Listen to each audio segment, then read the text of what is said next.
Bonjour à tous, bonjour. Alors, je vais vous présenter. Vous êtes Thierry Laurent Pelé. Et en fait, on va expliquer à tout le monde directement qui vous êtes, puisque la séquence tourne beaucoup sur les réseaux. Vous êtes l'homme qui courageusement a interpellé ce cher Jean-Noël Barrot, ministre des Affaires étrangères, sur l'Ukraine. On va y revenir dans un instant lors d'un forum. Et donc, vous êtes entrepreneur, vous êtes géopolitologue, et vous êtes auteur d'ailleurs d'un livre qui s'appelle Ukraine, entrepreneur espion malgré lui. Voilà, qui a été traduit également en anglais. Parce que on va y revenir, vous avez vécu en Ukraine quasiment 10 ans, hein, 3 ans à Odessa et 6 ans à Kiev. Alors d'abord, je suis ravi de vous avoir, cher Thierry Laurent. Qu'est-ce que vous faisiez lors de ce forum auquel participait Jean-Noël Barrot? C'était à Aix-en-Provence, c'est ça, hein, et c'était jeudi soir dernier. Tout à fait. C'est un ami qui participe à ce forum chaque année, qui m'invite. Donc, par curiosité, j'y vais pour essayer de tester la température et surtout la façon dont les gens euh, perçoivent l'économie, la géopolitique, la politique mondiale. Parce C'est que c'est toujours. un forum sur quoi? C'est un forum sur quel sujet? Alors là, c'était le sujet de cette année, c'était le retour aux réalités. Et il se trouve que j'en ai donné l'occasion à ce fameux ministre. Je l'ai d'ailleurs notifié d'un article de loi qui a été émis par le sénateur Jacques Legendre en 2007 et Oui, vous 2008. l'avez dit dans l'intervention. Je vais juste pour que tout le monde comprenne. Donc là, ils étaient sur une table ronde en train de parler de quoi en fait? C'était quel sujet? Alors de géopolitique en général, de la Ouais. façon dont Trump avait évolué et envisagé les relations internationales, Mhm. la façon dont les BRICS se positionnaient. Mhm. Bien sûr, il y a eu d'énormes critiques parce que ces gens-là sont encore indexés au 19e siècle, Mhm. sur le siècle des Lumières et bien sûr sur le fait qu'ils représentent l'universalité mondiale et un sens des valeurs extraordinaires. Et c'est la raison pour laquelle j'ai challengé Barrault. Alors, pour Alors, ceux qui n'auraient pas vu la séquence, je vais juste la rappeler. Donc là, vous êtes j'ai vécu 10 intervenu. ans en Ukraine. Je reviens de Russie d'ailleurs. Ok. À Kiev, il y a un boulevard qui s'appelle le boulevard Stepan Bandera. C'est le nom d'un collabo néo-nazi qui a exécuté 1,4 million de juifs pendant la Deuxième Guerre mondiale. Est-ce que vous cautionnez cela? Parce que ça veut dire en d'autres termes que le support que vous avez apporté à l'Ukraine, c'est un support à un gouvernement fasciste et néo-nazi.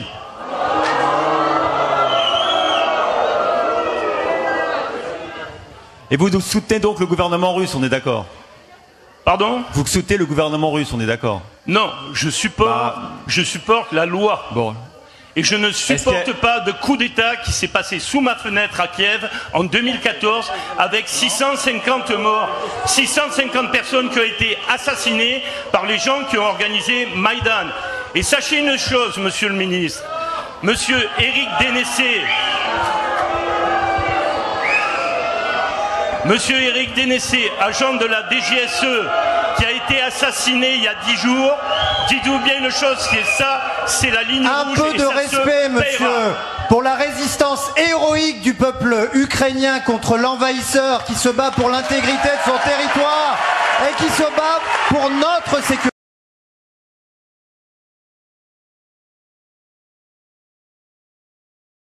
Vous avez dit, voilà, il se trouve que moi, j'ai été à 50 mètres du Maïdan, qui est un coup d'État organisé en 2014, 650 morts, que vous avez donc vu sous vos fenêtres.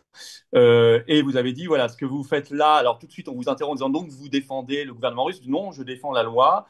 Est-ce que vous défendez un coup d'État, donc c'est illégal, et vous défendez un régime qui est quand même, qui fraye quand même, on le sait bien, avec, vous avez pris l'exemple de Bandera, bon, bah, tout ce qu'il y a de pire, hein, de néo-nazis, etc. Et là, Barrot, vous avez parlé d'Éric Dénessé, qui est mort dans des circonstances étranges. On en a parlé sur cette chaîne il y a quelques jours et que vous connaissiez aussi. Et là, c'est là que Barrot, les yeux exorbités, comme on le connaît, hein, vous interrompt en disant respect pour le peuple ukrainien, arrêtez. Et puis ensuite, on vous a coupé la parole. Vous n'avez pas eu le droit de reprendre la parole, c'est ça? Alors en fait, il faut remettre les choses dans l'ordre parce qu'en fait, il y a Oui, eu un montage qui a été fait et ils ont inversé complètement les séquences. intéressant. Dites-nous, En dites-nous. fait, je signifie au ministre sa responsabilité pénale en regardant la question que je lui posais et Oui. qui pouvait lui coûter 5 ans de prison et 45 000 euros d'amende Parce qu'il en soutient regard un régime sur, néo-nazi. Voilà. voilà, exactement, à l'idéologie, c'est pas un régime, à l'idéologie nazie. Oui, ouais, ouais. Et je dis, voilà, à Kiev, vous avez une avenue Souchkevitch et un boulevard Bandera qui amènent au monument de Babi Yar qui, en septembre 29 et 30, 1941, vous avez 33 770 personnes qui ont été assassinées.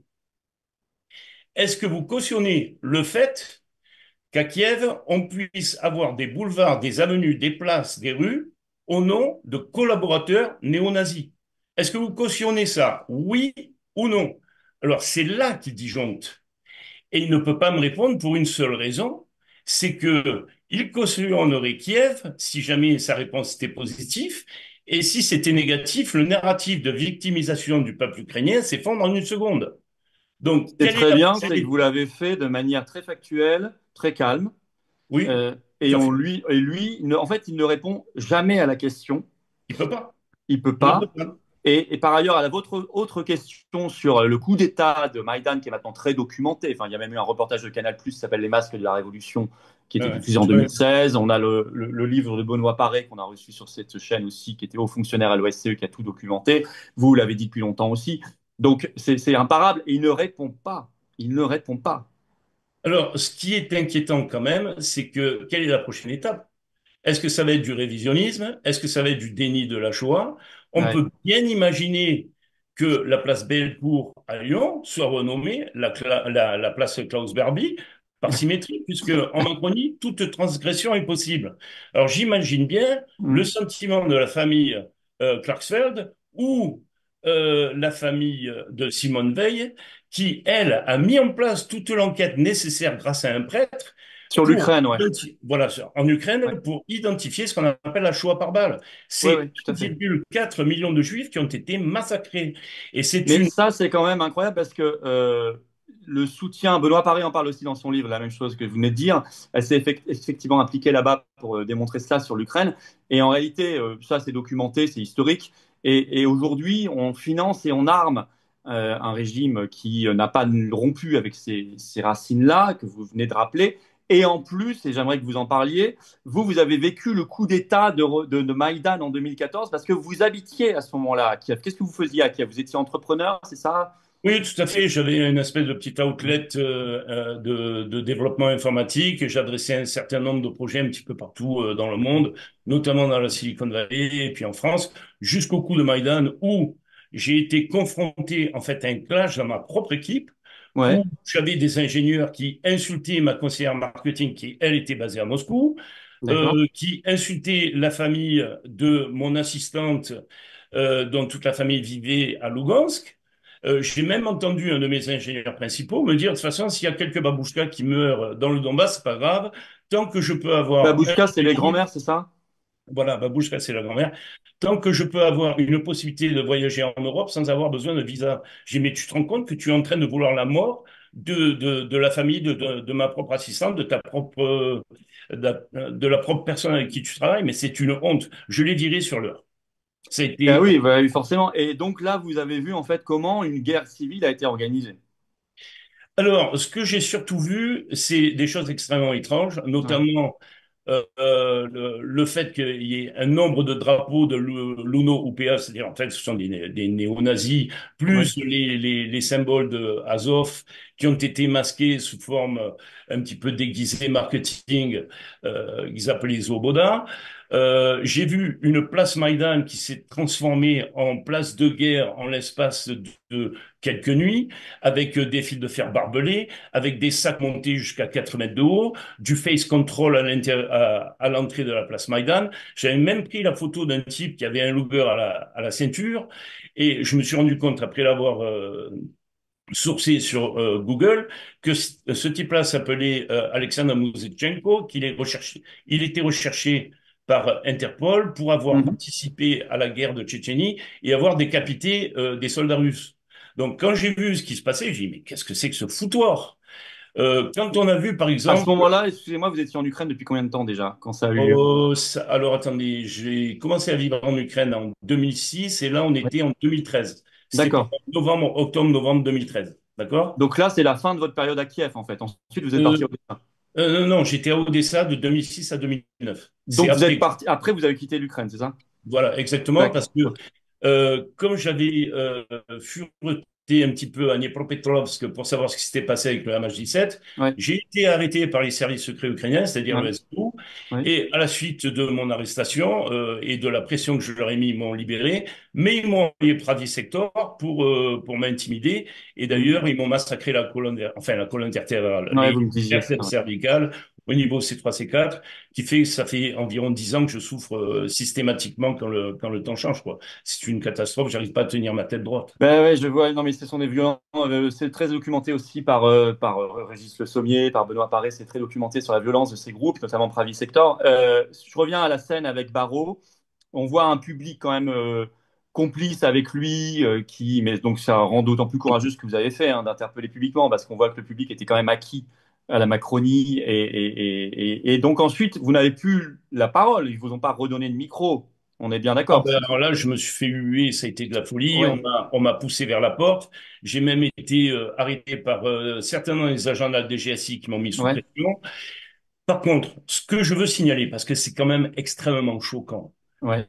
c'est que à ce moment-là, quand j'entends tous ces gens qui hurlent et qui saute à la gorge, littéralement, je me dis, mais les années 40 ont encore beaucoup de belles années devant elles. On est en pleine collaboration. Les gens n'ont même Mais plus assez de recul pour se rendre compte que d'un point de vue de la loi française, ils deviennent en fait passibles de prison Mais vous savez, Thierry Laurent, les gens sont très désinformés parce que si vous allumez la télé en France, vous ne savez pas la réalité des racines idéologiques et historiques du régime ukrainien.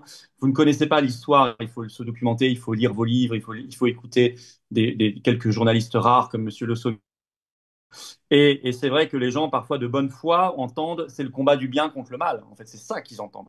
Vous avez vu le journaliste qui animait ou l'animateur qui vous dit donc immédiatement vous êtes forcément défenseur des Russes contre les Ukrainiens, etc. La simplification à l'extrême. Est-ce que là, ils vous ont mis dehors du forum à ce moment-là? Ils vous ont Alors, évacué? quand le journaliste essaye de sauver le soldat Barreau, je tombe pas dans son piège. Je vais J'ai pas vu, répondre j'ai sur j'ai le vu. support aux Russes ou le support aux Ukrainiens. C'est que pendant 10 ans, j'ai quand même créé des jobs, j'ai aidé à des projets sociaux, j'ai aidé des familles à se sortir du caniveau, j'ai aidé des gens à des soins médicaux, etc., etc. Donc, ce type-là n'a jamais levé le petit doigt pour le peuple ukrainien. Ce n'est pas vrai. Je peux dire que j'ai aidé le peuple ukrainien. Et d'ailleurs, si poursuite juridique il y avait, et si je gagnais mon procès, je séparerai les émoluments en deux blocs. Il y aura une partie pour les orphelinats ukrainiens et une partie pour les orphelinats russes. Je ne veux strictement rien pour moi. C'est magnifique ce que Que vous les choses faites. soient très claires. C'est très Maintenant, bien, c'est entendu. Juste une ce question que je souhaite. factuelle, si vous permettez, une question factuelle. Qui a mis en ligne l'extrait au début coupé? C'est eux? Ah oui, D'accord. C'est qui voilà. exactement? C'est le Alors par ministre? contre, C'est le ministre je qui l'a mis en ligne? défie sur plateau télé Ouais. le ministre de telle manière à ce qu'il puisse justifier du vote contre le texte que la Russie a déposé en regard de la lutte contre le nazisme dans le monde. Parce que ça, c'est du négationnisme On s'en pur souvient. et dur. J'imagine bien C'était à que alors pour Jean être clair, Moulin, pour que tout le monde n'a pas entendu parler, c'était une résolution à l'Assemblée générale de l'ONU il y a, je ne sais plus, un an ou un an et demi, on en oui, avait c'est ça. parlé. Et effectivement, honteusement, la France a voté contre. On n'a pas, Imaginez on n'a pas compris là. on peut bien imaginer Jean Moulin qui doit se retourner encore dans sa tombe. Ouais, c'est C'est triste. une honte. Ces gens-là, la Macronie, ont insulté la mémoire et l'histoire de la France. Et C'est ces vrai. gens-là doivent en rendre compte. On va effectivement s'arrêter là parce que je vous avais dit que ce sera un entretien court. Pour cette fois, je voulais Oui, vraiment monsieur. revenir sur cet événement et on aura l'occasion de développer ensemble parce que vous avez plein de choses à raconter. Oh Et oui. vous avez aussi raconté dans votre livre et c'est passionnant. En tout cas, c'est un acte de courage. qui est salué, vous l'avez vu, sur les réseaux sociaux, très Ah, massivement. c'est incroyable. Vous avez gardé le calme, le factuel, et Monsieur Barrot a été encore une fois démasqué. Un très grand merci et bravo, cher Thierry Laurent, et bravo pour votre initiative pour les orphelinats de Russie et d'Ukraine, parce que je crois que ce sera très apprécié par tout le monde. Euh, je vous dis à bientôt, on se retrouvera très vite. Eh bien, écoutez, Florian, je vous remercie de m'avoir donné la parole. C'est quelque chose que je souhaitais et que j'attendais depuis 11 ans. Bah, écoutez, vous voyez, il a fallu qu'un événement extraordinaire nous mette comme ça en relation visuelle. Merci infiniment, cher Thierry Laurent, à bientôt. Passez une bonne journée. Merci beaucoup.